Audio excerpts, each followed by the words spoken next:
Hi everyone, I'm Dr.Naveen Pillarisetti. I'm a Pediatric Pulmonologist at Airway Obstructions.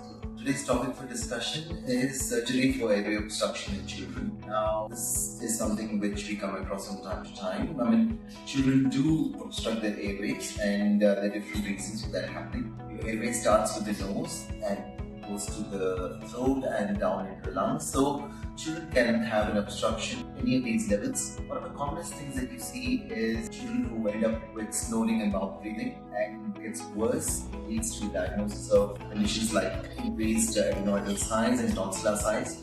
So this is one of the commonest indications for airway surgery in children. But any adenoidectomy or tonsillectomy is not taken lightly.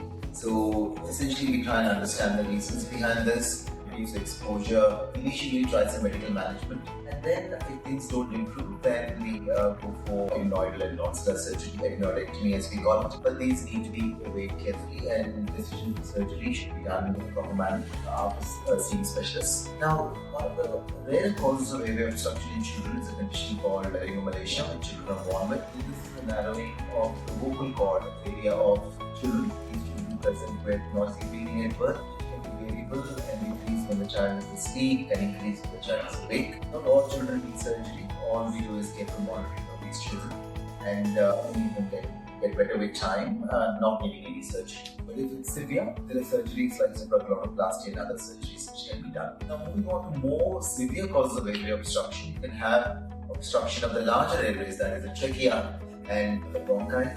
These, of course, need very careful evaluation with bronchoscopies and CT scans and so on. And these children may end up needing surgery. This is a multidisciplinary assessment with pulmonologists, ENT surgeons, and cardiothoracic surgeons. So these are the causes of airway obstruction in children. And following a very simple, straightforward, stepwise assessment with a specialist will point you in the right direction. Thank you.